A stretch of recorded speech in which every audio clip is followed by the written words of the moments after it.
சத்தியத்திற்குள் அன்பானவர்களே, புதுச்சேரி சத்திய மார்க்க ஆலயத்தில் வாரந்தோறும் ஒவ்வொரு வாரத்தின் முதலாம் நாளிலும் சத்திய மார்க்க ஆராதனை முறைமை நிறைவேற்றப்படுகிறது.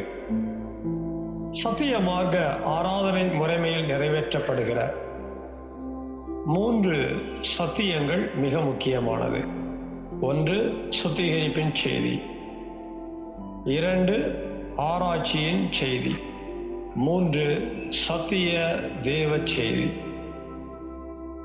இந்த 3 செய்திகளையும் யூடியூப் வழியாக உங்களுக்கு வழங்க ஆவியானவரால் வழிநடத்தப்படுகிறோம். இன்றைக்கும் நீங்கள் கேட்கிற இந்த சத்திய செய்தியினை கவனமாக கேளுங்கள். கருத்தாக சத்தியத்தின் ஆழங்களை கண்டுபிடியுங்கள். கேட்கிற சத்தியத்தின் அடிப்படையிலே உணர்ந்து அதை உங்களுடைய தனிப்பட்ட குடும்ப பொது ஊழிய வாழ்க்கையிலே கைகொண்டு வாழ்வதற்கு சத்திய தேவனுக்குள் வார்த்தைக்குள் பிரயாசப்படுங்கள். சத்திய தேவன் தாமே உங்கள் ஒவ்வொருவரையும் ஆசீர்வதிப்பாராக. இந்த சத்திய செய்தியை கேட்பதோடு மாத்திரமல்ல, ஒவ்வொரு செய்திக்கும் உங்களுடைய லைக் எங்களுக்கு ரொம்ப முக்கியமாக இருக்கிறது. அதுபோல உங்களுடைய கமெண்ட்ஸ் எங்களுக்கு தேவையாக இருக்கிறது. மேலும் இந்த சேனல் உங்களுடைய பயனுக்காக ஆரம்பிக்கப்பட்டிருக்கிறபடியால் சத்திய மார்க்க ஆலயம் புதுச்சேரி என்கிற இந்த சேனலுக்கு உங்களுடைய ஆதரவை தாருங்கள். சப்ஸ்கிரைப் செய்யுங்கள். சத்திய தேவனுக்கு மகிமை உண்டாவதாக. ஆமேன்.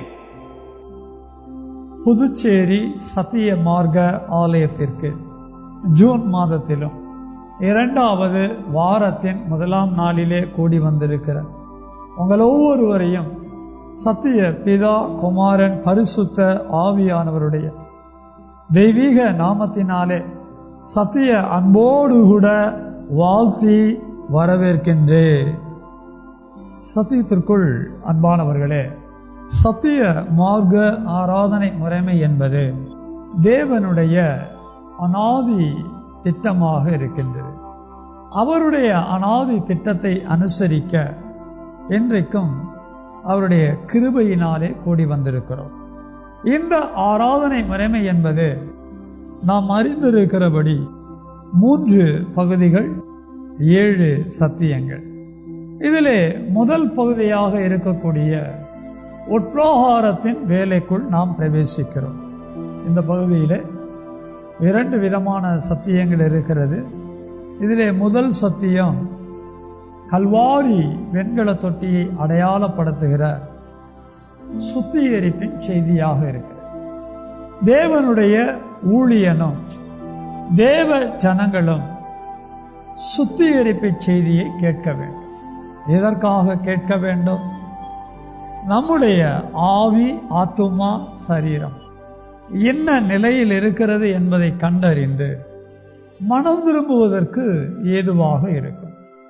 இன்றைக்கும் நாம் மனம் திரும்பி நம்மை சுத்தம் பண்ணிக்கொள்ள நாம் கேட்க வேண்டிய சுத்திகரிப்பின் செய்திக்கான தலைப்பு என்னவென்றால், துர்க்குணத்தோடு வாழ்கிற குற்றம். நாம் தலைப்பினை எழுதி கொண்டோமானால் ஆதார மற்றும் ஒத்து வசனங்களையும் எழுதி கொள்ள இருக்கிறோம். முதல் வசனமாக தீத்து 3:3 எழுதுவோம். 2ஆம் வசனம் மத்தேயு 22:18. 3ஆம் வசனம் அப்போஸ்தலர் 8:22. 4ஆம் வசனம் எபேசியர் 4:31. கடைசி வசனமாக நாம் எப்போதும் குறித்து கொள்ளக்கூடிய சங்கீதம் 73:13. சத்தியத்திற்குள் அன்பானவர்களே, சுத்திகரிப்பு செய்தியினுடைய தலைப்பினை நாம் முதலாவது விளங்கிக் கொள்ள வேண்டும். துர்க்குணத்தோடு வாழ்கிற குற்றம். நாம் தேவ ஜனமாக இருக்கின்றோம், தேவனுடைய சபைக்குள்ளாக இருக்கின்றோம். தேவனுடைய சபைக்குள்ளே தேவ ஜனமாக இருந்து கொண்டு துர்க்குணத்தோடு வாழ்கிறோமா? இதனை கண்டுபிடிக்க வேண்டும். ஒருவேளை தேவ ஜனமாக இருந்தும் தேவனுடைய சபைக்குள்ளே துர்க்குணத்தோடு வாழ்ந்து வருகிறோம் என்றால் அதை தெய்வம் குற்றமாக எண்ணுகிறார். ஆகவே நாம் எந்த நிலையில் இருக்கிறோம் என்பதை கண்டுபிடிக்க வேண்டும். ஒவ்வொரு மனிதனுக்கும் தனித்தனியே குணபாவங்கள் உண்டு. ஒவ்வொரு மனிதனும் ஒரு குணபாத்திரமாக இருப்பது மட்டுமல்லாமல் ஒவ்வொரு குணத்தோடும் வாழ்ந்து வருகிறான். குணத்திற்கு குணம் வேறுபடும். கணவனுக்கு ஒரு விதமான குணம் இருக்கும், மனைவிக்கு ஒரு விதமான குணம் இருக்கும், பிள்ளைகளுக்கு வெவ்வேறு விதமான குணம் இருக்கும். பலவிதமான குணங்களோடு நாம் இருக்கிறோம். பலவிதமான குணங்களோடு நாம் இருப்பது தவறல்ல. ஆனால் நம்முடைய குணம் நல்லதாக இருக்க வேண்டும். நம்முடைய குணம் துர்க்குணமாக இருந்துவிடக் கூடாது. துர்க்குணம் என்றால் கெட்ட குணம் என்று நாம் புரிந்து கொள்ளலாம். நல்ல குணம் நமக்கு தேவை, கெட்ட குணம் நமக்கு தேவை அல்ல. தேவ ஜனமாக தேவனுடைய சபைக்குள்ளே வாழ்ந்து வருகிற நாம் நல்ல குணத்தோடு வாழ்கிறோமா அல்லது துர்க்குணமாகிய கெட்ட குணத்தோடு வாழ்கிறோமா? இதனை கண்டறிய வேண்டும். என்கிட்ட நல்ல குணம் மட்டும்தான் இருக்கு, நான் எப்பவுமே நல்ல குணத்தோட மட்டும்தான் வாழ்க்கையை நடத்துவேன், அப்படி நம்ம எல்லாருமே எல்லா சமயங்கள்லையுமே சொல்ல முடியாது. எப்போதாவது எதற்காகவாவது நம்முடைய குணம் நல்ல குணத்திலிருந்து மாறுபட்டு கெட்ட குணமாக துர்க்குணமாக செயல்படுவதற்கு வாய்ப்புகள் உண்டு. அப்படிப்பட்ட வாய்ப்பு இருக்குன்னு சொல்லி அந்த வாய்ப்பை பயன்படுத்தி நம்ம துர்க்குணத்தோடு நம்முடைய வாழ்க்கையை நடத்துவதை தொடர்கதையாக வைத்திருந்தோமானால் அது தேவனுடைய பார்வையிலே குற்றங்களின் மேல் குற்றங்களை கொண்டு வந்து கொண்டே இருக்கும். தேவன் நமக்கு ஆவியை வைத்திருக்கிறார். நமக்குள்ள வைத்திருக்கிற ஆவி மனுஷ ஆவி. தேவன் நமக்குள்ள ஆத்துமாவை வைத்திருக்கிறார். நமக்குள்ள மனுஷ ஆத்துமா இருக்கு. தேவன் நமக்கு சரீரத்தை கொடுத்திருக்கிறார். மனுஷ சரீரம் இருக்கு. ஆத்துமாவிலே குணம் கெட்டுவிட்டால், ஆவியிலே குணம் கெட்டுவிட்டால், சரீரத்திலே குணம் கெட்டுவிட்டால், இந்த 3 பகுதிகளில் இருந்தும் கெட்ட குணம் துர்க்குணம் வெளிப்படும். உலக ஜனங்கள் தேவைக்கேற்ப தங்களுடைய குணத்தை வெளிப்படுத்தி வாழ்க்கையை நடத்துகிறார்கள். உலக மக்களுக்கும் நமக்கும் வித்தியாசம் இருக்கும். நம்ம எப்படிப்பட்ட குணத்தை வெளிப்படுத்தக்கூடிய ஒரு வாழ்க்கையை நடத்துகிறோம் என்பதை கண்டுபிடிக்கணும். நம்மையும் அறியாமல் அல்லது வேத வசன அறிவில்லாமல் நல்ல குணத்தை மட்டும் அல்லாமல் துர்க்குணத்தையும் சேர்த்து நாம் வாழ்க்கையை நடத்தி கொண்டு வருகிறோம் என்பதை கண்டுபிடித்து விட்டால் அந்த துர்க்குணத்திலிருந்து வெளியே வந்து அல்லது அந்த துர்க்குணம் நம்மிடத்தில் வேலை செய்யாத அளவிற்கு உணர்வடைந்து நாம தேவனுக்கு முன்பாக நம்முடைய வாழ்க்கையை நடத்தணும். துர்க்குணம் என்பது கெட்ட குணம். இது நம்ம பேச்சில் இருக்கும், இது நம்முடைய சிந்தனையில் இருக்கும், இது நம்முடைய செயல்ல இருக்கும். இது பல விதங்கள்ல வேலை செய்யும். இது எப்படியெல்லாம் நமக்குள்ள வேலை செய்யுங்கிறத கண்டுபிடிக்கத்தான் நாம ஒரு சில வசனங்களை குறிச்சிருக்கிறோம். அந்த வசனங்கள்ல இருந்து ஒவ்வொன்றா பார்க்க போறோம். இந்த தலைப்பை நம்ம எங்க இருந்து எடுத்துக்கிட்டோம் அப்படின்னா, தீத்து 3:3 இருந்து எடுத்திருக்கிறோம்.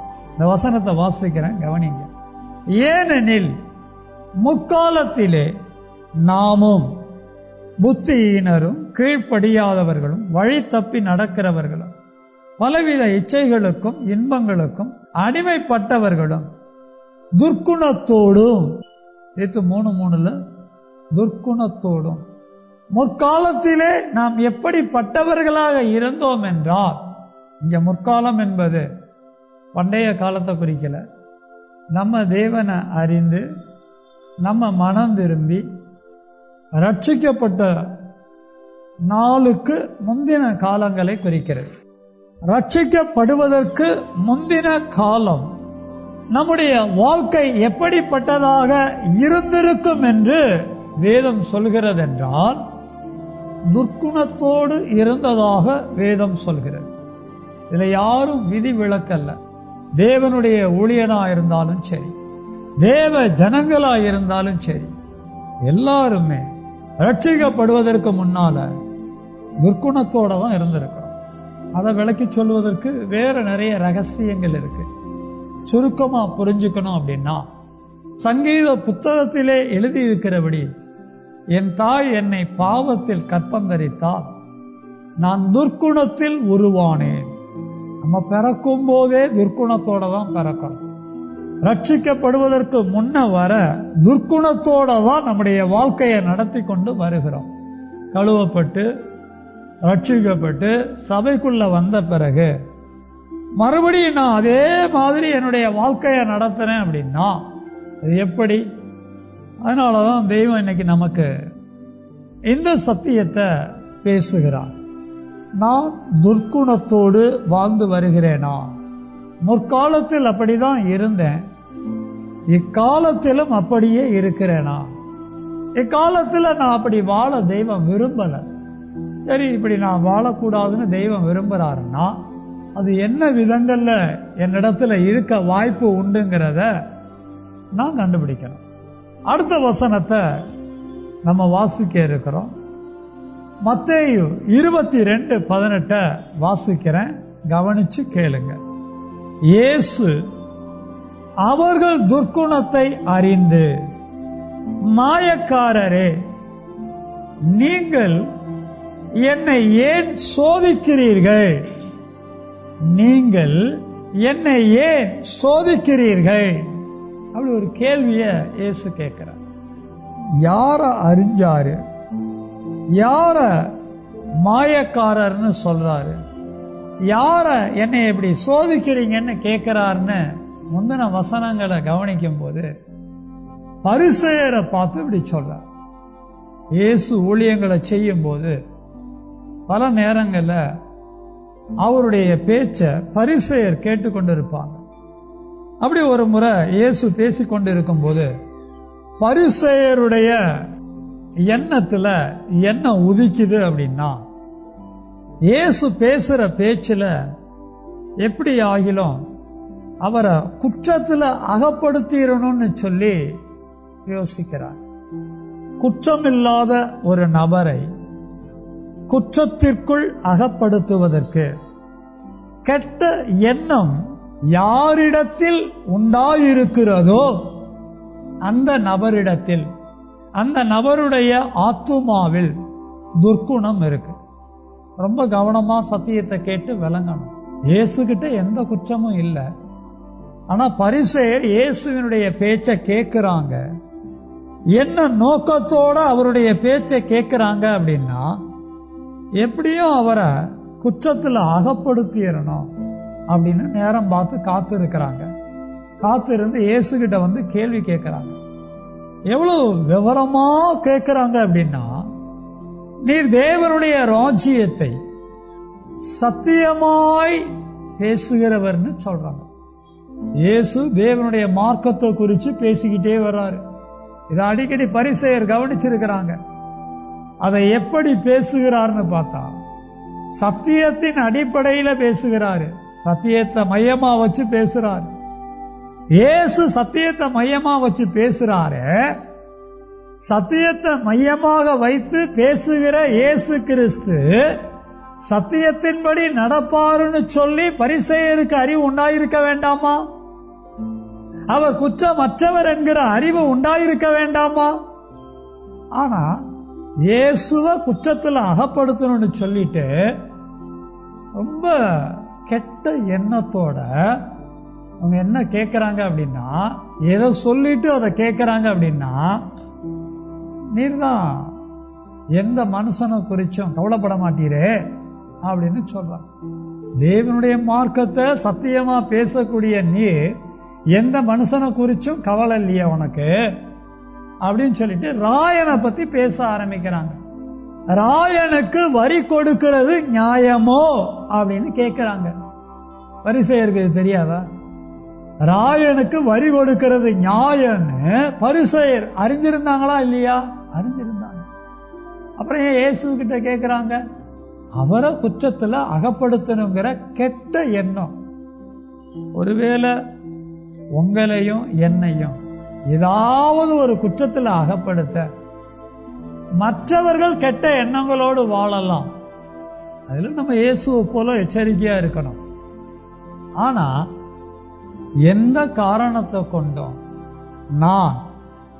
நாம் மற்றவர்களை ஏதோ ஒரு குற்றத்தில் அகப்படுத்தணுங்கிற, குற்றவாளியாக மாற்ற வேண்டும் என்கிற எண்ணமுடையவர்களா வாழ்ந்துவிடக்கூடாது. அப்படிப்பட்ட எண்ணம் என்னிடத்திலே நம்மிடத்திலே இருக்குமானால் நம்ம ஆத்துமா துர்க்குணம் உள்ளதாக இருக்கும்.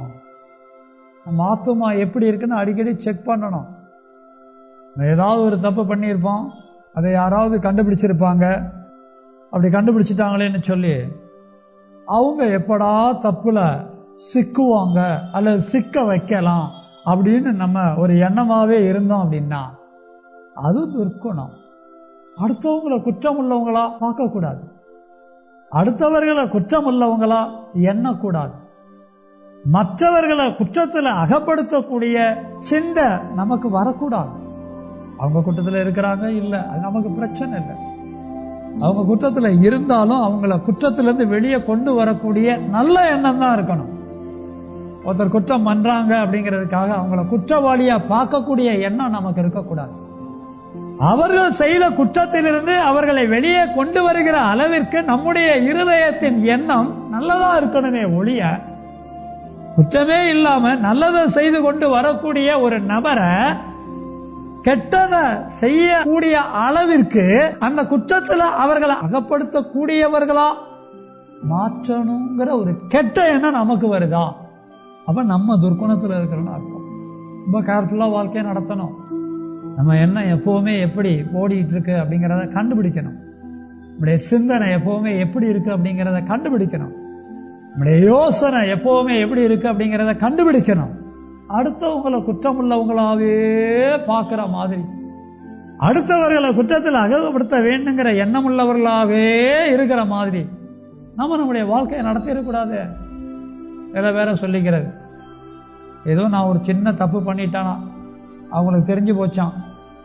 யானைக்கு ஒரு காலம்னா பூனைக்கு ஒரு காலங்க, எனக்கு ஒரு காலம்னா உனக்கு ஒரு காலம் இருக்குங்க, நான் உன்னைய பார்த்துக்கிறேங்க, நான் உன்னை வச்சுக்கிறேங்க எப்படின்னு எனக்கு தெரியுங்க அப்படின்னு மனசுல நினைக்கிறது. ரொம்ப ஜாக்கிரதையா வாழ்க்கையை நடத்தணும். நம்முடைய குணம் ஆத்துமால எப்படி இருக்குங்கிறத கண்டுபிடிக்கணும். இயேசு நம்முடைய குணத்தை அறிஞ்சிருக்கிறாரு, நல்ல குணமா கெட்ட குணமா. ஆனா நீங்களும் நானும் எப்படிப்பட்ட குணத்தோட ஆத்துமால வாழ்கிறோங்கிறத கண்டுபிடிக்கணும். அடுத்த வசனம் அப்போஸ்தலர் 8:22. இந்த வசனத்திலிருந்து நம்ம இன்னும் கொஞ்சம் வேற மாதிரி புரிஞ்சுக்க போறோம். இதுல ஆத்துமால எப்படி துர்க்குணம் இருக்கு, ஆவியில எப்படி துர்க்குணம் இருக்கு, சரீரத்துல எப்படி துர்க்குணம் இருக்குங்கிறத நல்லா விளங்கிக்க போறோம். இது மாதிரி வேதத்துல துர்க்குணம் சார்ந்த மற்ற வேத வசனங்கள் எல்லாம் எடுத்து தேடி கண்டுபிடிச்சு அந்த வசனங்களை ஆராய்ச்சி பண்ணி அதை தியானம் பண்ணி துர்க்குணத்தினுடைய விளைவு, துர்க்குணத்தினுடைய கிரியை எப்படியெல்லாம் இருக்குங்கிறத கண்டுபிடிச்சு அடிக்கடி மனம் திரும்புவது நல்லது. அப்போஸ்தலர் 8:22 வாசிக்கிறேன், கவனிங்க. ஆகையால் நீ உன் துர்க்குணத்தை விட்டு மனம் திரும்பி தேவனை நோக்கி வேண்டிக்கொள்.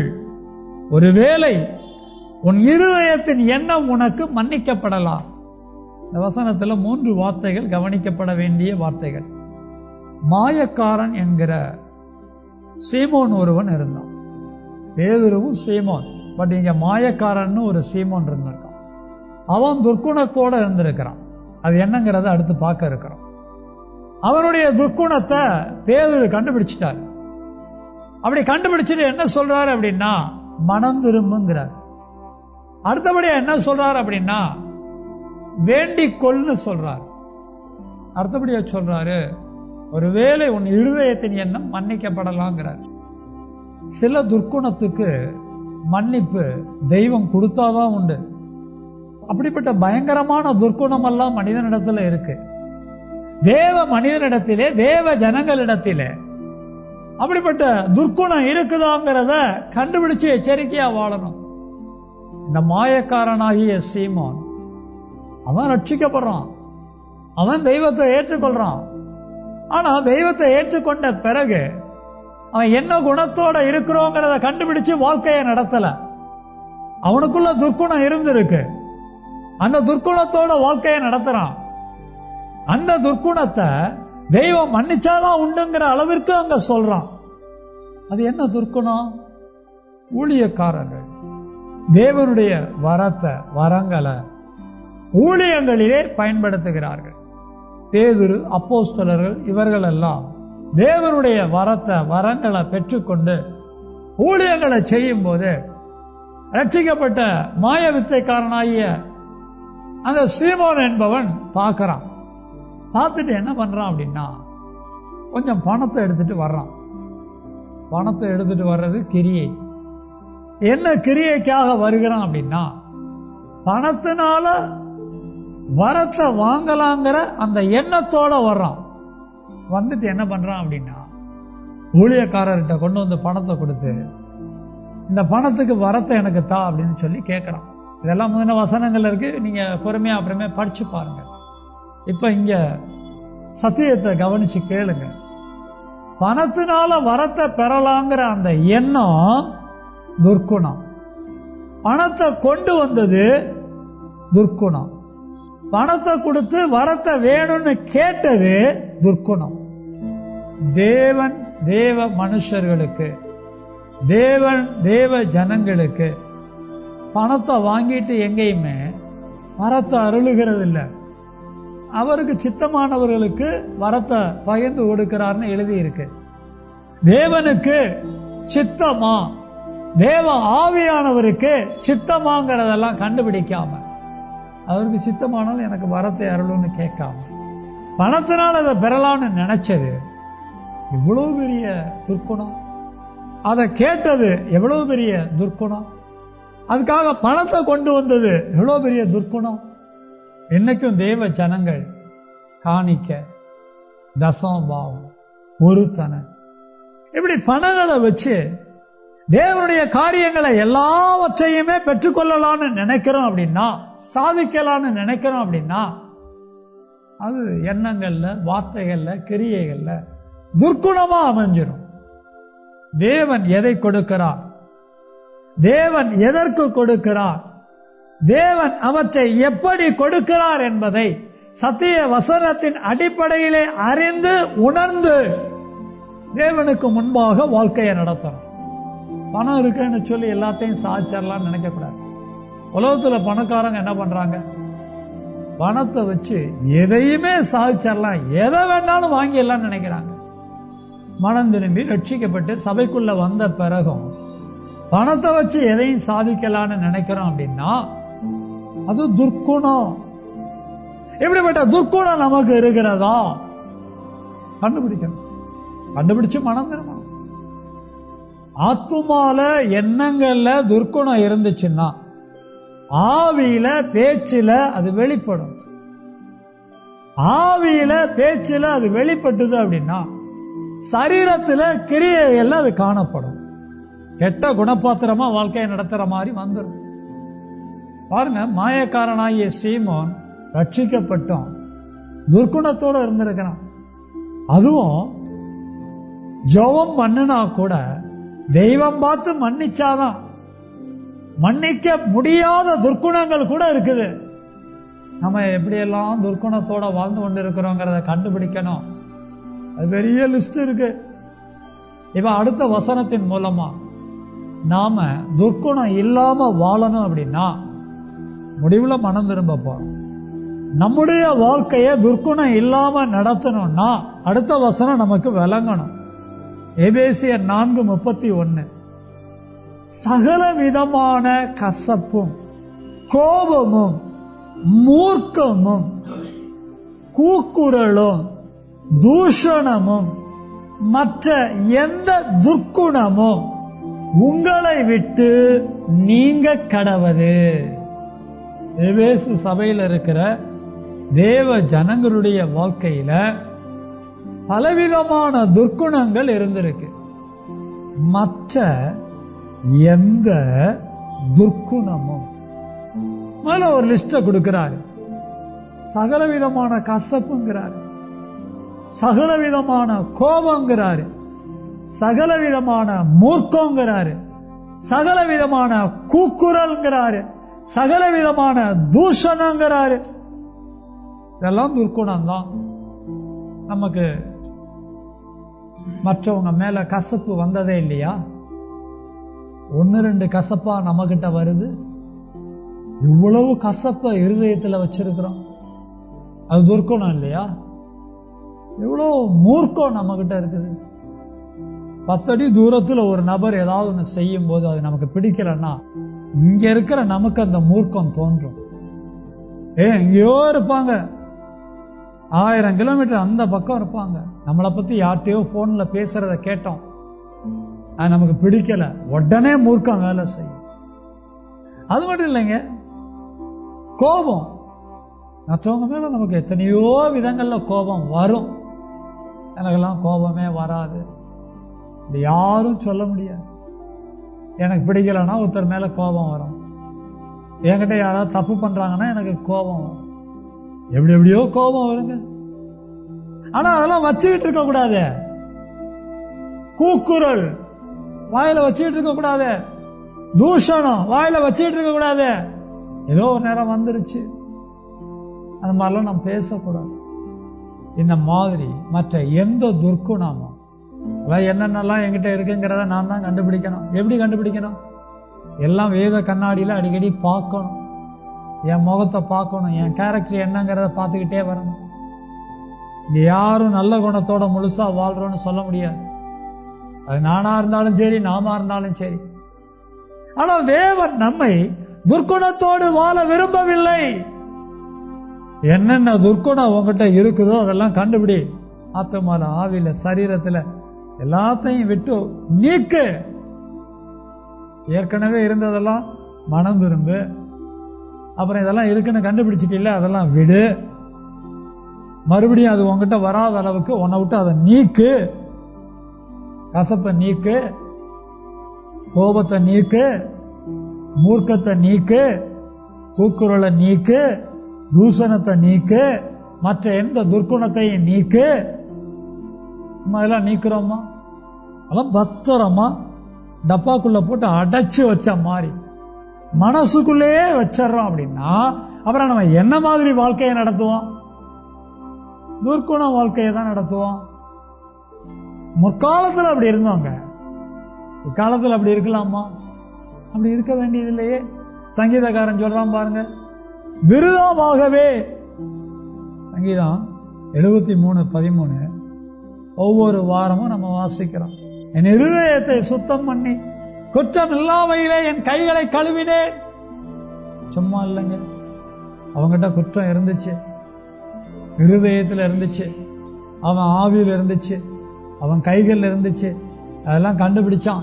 கண்டுபிடிச்சு வெங்கல தொட்டியில போய் கழுவிக்கிட்டான், சுத்தம் பண்ணிக்கிட்டான். நீங்களும் நானும் சத்திய மார்க்க ஆராதனை முறைமைகளை அனுசரிக்க தேவ சமூகத்துக்கு கூடி வந்திருக்கிறோம்.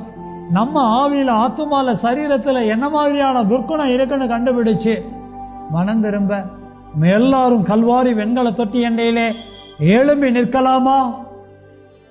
எல்லாரும் எழும்பி நிற்கணும். உட்பிரகாரத்திலே முதல் சத்தியமாக சுத்திகரிப்பின் செய்தியை, துர்க்குணத்தோடு வாழ்கிறது குற்றம் என்ற சத்தியத்தை நாமும் கேட்டிருக்கிறோமே. எதற்காக கேட்டிருக்கிறோம்? என்னிடத்திலும் நம்மிடத்திலும் துர்க்குணம் எண்ணங்கள்ல, வார்த்தைகள்ல, கிரியைகள்ல எந்த அடிப்படையிலே இருக்கிறது என்பதை கண்டுபிடித்து மனம் திரும்புவதற்கு, சபைக்குள்ள வருவதற்கு முன்னால, ரட்சிக்கப்படுவதற்கு முன்னால நாமோ துர்க்குணத்தோடு வாழ்ந்து வந்தோம் என்பதிலே எந்த மாற்று கருத்தும் இல்லை.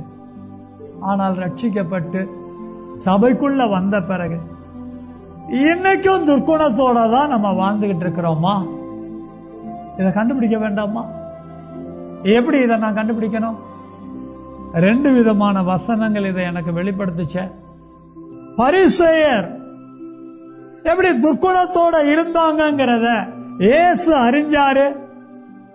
குற்றமற்ற இயேசுவ குற்றத்துல அகப்படுத்தணுங்கிற ஒரு கெட்ட எண்ணத்தோட அந்த பரிசேய ஜனங்க இருந்திருக்கிறாங்களே. நானும் என்னுடைய வாழ்க்கையில குற்றமே இல்லாத ஒரு நபரை குற்றத்துல அகப்படுத்தி குற்றவாளியா மாற்றணும்னு சொல்லி, குற்றவாளியா ஆக்கணும்னு சொல்லி கெட்ட எண்ணத்தோட, கெட்ட யோசனையோட, கெட்ட சிந்தையோட இருந்திருக்கிறேனா? என் மனைவிய அந்த மாதிரி, என் கணவன் அந்த மாதிரி, என் தகப்பன் அந்த மாதிரி, என் தாய் அந்த மாதிரி, என் பிள்ளைகள் அந்த விதமாக எப்படிப்பட்ட நோக்கத்தோட சபையில மற்றவர்கள் மத்தியில நான் வாழ்ந்திருக்கிறேனா? என்னை உணர்த்தும் தெய்வமே. எப்படி இவனை தப்பு பண்ண வச்சிடணும், எப்படி இவனை தப்புக்குள்ள கொண்டு வந்துடணும், எப்படி அவன்கிட்ட இருக்கிற தப்பை வெளியே கொண்டு வந்துடணும். கெட்ட எண்ணங்கள். மாயக்காரனாகிய சீமோன் அப்போஸ்தலனாகிய பேதுருவிடத்தில் அவரிடத்தில் வெளிப்பட்ட வரத்தை தானும் சம்பாதிக்க வேண்டும் என்று தேவனிடத்தில் வரத்தை பெற்றுக் கொள்ளுகிற எண்ணம் இல்லாமல் பணத்தினால வரத்தை பெற்றுக்கொள்ளலான்னு நினைச்சு கொண்டு வந்து கேட்டானே. நீங்களும் நானும் தேவ காரியத்துல உண்மை இல்லாம, தேவனுடைய சபையில உத்தமமா இல்லாம, எப்படியோ பணத்தை வச்சு எல்லாத்தையும் சாதிச்சிடலாம், சம்பாதிச்சிடலாம், நிறைவேற்றிடலாம்னு நினைச்சு நம்முடைய வாழ்க்கைய பணத்துக்கு முக்கியம் கொடுத்து, உலக பொருளுக்கு முக்கியம் கொடுத்து தேவனை தூரமா வச்சு துர்க்குணத்தோட வாழ்ந்திருக்கிறோமா? அல்லது தேவனுக்கு, தேவனுடைய சித்தத்துக்கு, தேவனுடைய வார்த்தைக்கு மாறான எண்ணங்கள், வார்த்தைகள், கிரியைகளோட நாம பணத்துக்கு முக்கியம் கொடுத்து நம்முடைய வாழ்க்கையை நடத்தி இருக்கிறோமா? இத குற்றம்னு சொல்லி எனக்கு உணர்த்தும் தெய்வமேன்னு சொல்லி கேட்கணும். இன்னும் என்னென்ன மாதிரியான துர்க்குணங்கள் என் ஆவி, ஆத்மா, சரீரத்துல இருக்கிறதுங்கிறதையெல்லாம் எனக்கு உணர்த்துங்க தெய்வமே. சகல விதமான கசப்பு துர்க்குணங்கிறத எனக்கு உணர்த்துங்க தெய்வமே. சகல விதமான கோபம் துர்க்குணங்கிறத எனக்கு உணர்த்துங்க தெய்வமே. சகல விதமான மூர்க்கம் துர்க்குணம் என்பதை எனக்கு உணர்த்துங்க தெய்வமே. சகல விதமான கூக்குரல் துர்க்குணம் என்பதை எனக்கு உணர்த்துங்க தெய்வமே. சகல விதமான தூஷணம், ஒருத்தரை மற்றவங்களுக்கு முன்னால தூசிச்சு பேசி இருக்கிறேனா, இதெல்லாம் துர்க்குணங்கிறத எனக்கு உணர்த்தி என்ன மனம் திரும்ப பண்ணுங்க ஆண்டவரே. நீங்க என் உள்ளத்தை குத்துனாதான், என் இருதயத்தை குத்துனாதான் என் இருதயம் உணர்ந்து மனம் திரும்பும் ஆண்டவரே அப்படின்னு சொல்லி கேட்கணும். நான் துர்க்குணத்தோட சபைக்குள்ள தேவனுக்கு முன்னால வாழக்கூடாது. ஒருவேளை துர்க்குணம் என்னதென்று கண்டுபிடிக்காம நான் வாழ்ந்துட்டேன் அப்படின்னா, ஒருவேளை நான் மனம் திரும்பி வேண்டிக் கொண்டாலும் என் தெய்வம் மன்னிக்க கூடாத அளவிற்கு துர்க்குணத்துல பெருகினவனா மாறிட வாய்ப்பு இருக்கிறது. கேட்ட சுத்திகரிப்பின் செய்தியின் அடிப்படையில் ஒவ்வொருத்தரும் மனம் திரும்புவது மட்டுமல்லாமல், கடந்த 1 வார காலமா நாம நம்முடைய வாழ்க்கையை நடத்தி இருக்கிறோம். நம்முடைய கண்கள்ல இச்சைகள் வந்ததா, நம்முடைய வாயில ஜீவனத்தின் பெருமைகள் வெளிப்பட்டதா, நம்முடைய உடம்புல மாம்சத்தின் இச்சைகள் கிரியை செய்ததா, என்னை உணர்த்தோன்னு கேட்க. அதே மாதிரி மற்றவர்களை பத்தி எத்தனையோ காரியங்கள்ல எண்ணி இருப்போம், யோசிச்சிருப்போம், நினைச்சிருப்போம். சிந்திச்சிருப்போம், முடிவெடுத்திருப்போம். அதிலெல்லாம் அக்கிரமங்கள் இருந்துச்சான்னு சொல்லி என்ன உணர்த்துங்கன்னு சொல்லி கேட்கணும். எல்லாத்தையும் பேசி இருப்போம். எப்படி பேசணும்? மீறுதலான வார்த்தைகளை, பேச்சை வெளிப்படுத்தி பேசி இருக்கிறோமா? என்ன உணர்த்துன்னு சொல்லி கேட்கணும். கடந்த ஒரு வார காலமா நம்ம நடந்து கொண்டது எப்படியெல்லாம், தனிப்பட்ட வாழ்க்கையில, குடும்ப வாழ்க்கையில, பொது வாழ்க்கையில, வேலை வாழ்க்கையில, ஊழிய வாழ்க்கையில எப்படியெல்லாம் நடந்துகிட்டேன்? துர்க்குணத்தோட நடந்தேனா? கெட்ட குணத்தோட நடந்தேனா? பாவ கிரியைகளை வெளிப்படுத்தினேனா? யாரும் சும்மா நிக்க கூடாது. திங்கக்கிழமை எப்படி வாழ்ந்தோம், இப்படி சனிக்கிழமை வரை எப்படி வாழ்ந்தோம், என்ன உணர்த்தோன்னு சொல்லி கேட்கணும். எதற்காக? குற்றங்களை உணர்வது மட்டுமல்ல, அதை மௌனமா அறிக்கை செய்யணும். ஆமாண்டவரை, எங்க அம்மாவை இப்படி தூசிச்சு பேசிட்டேன். ஆமாண்டவரை, என் மனைவி கிட்ட இப்படி நான் கூக்குரல் இட்டேன். ஆமாண்டவரை, இப்படியெல்லாம் நான் கெட்ட காரியங்களை வெளிப்படுத்தி வாழ்ந்தேன்னு சொல்லி மௌனமா அறிக்கை செய்ய. எதற்காக அறிக்கை செய்யணும்? கல்வாரி வெண்கல தொட்டியிலே கழுவ ஒப்பு கொடுக்கத்தான்.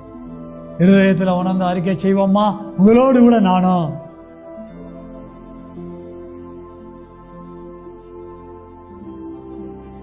பாவங்களை மறைக்கிறவன் வாழ்வடைய மாட்டான், அவைகளை அறிக்கை செய்து விட்டு விடுகிறவனோ இரக்கம் பெறுவான் என்று எழுதி இருக்கிறது. குற்றங்கள் எல்லாம் உணர்ந்து அறிக்கை செய்து விட்டுவிட ஆயத்தமா இருக்கிறோமா?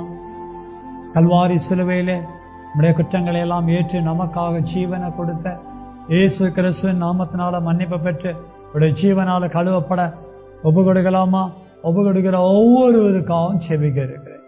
சத்திய தோப்பன், சத்திய குமாரன் இயேசுவின் நாமத்தில் சத்திய ஆவியானவரின் துணையோடு உம்மை நோக்கி செபிக்கிறோம். என்னுடைய, எங்களுடைய இருதயத்திலே, ஆவியிலே, சரீரத்திலே உண்டான எல்லா குறைகளையும், குற்றங்களையும், அடிமைத்தனங்களையும் உணர்ந்து அறிக்கை செய்திருக்கிறோம். கர்த்தராகிய இயேசு கிறிஸ்துவின் நாமத்தினாலே மன்னிக்கும்படி செபிக்கிறோம். அவர் எங்களுக்கு கல்வாரி சிலுவையிலே கொடுத்த குற்றமற்ற, மாசற்ற, வெளியேற பெற்ற ஜீவ ஆவி இரத்தம் ஜலத்தினால கழுவுங்க ஆண்டவரா. எபேசியர் 5:26, 1 கொரிந்தியர் 5:26, 1 யோவான் 1:7 நம்முடைய சத்திய வசனத்தினாலும் என்னையும் எங்களையும் சுத்திகரித்து சுத்தம் பண்ணும்படி செபிக்கிறோம். நாங்கள் வேண்டிக் கொண்டபடியே நிச்சயத்தில் விசுவாசிக்கிறோம். சத்திய இயேசுவின் நாமத்தில் சத்திய ஆவியான துணையோடு செபிக்கிறோம். சத்தியமுள்ள பிதாவே, ஆமேன், ஆமேன்.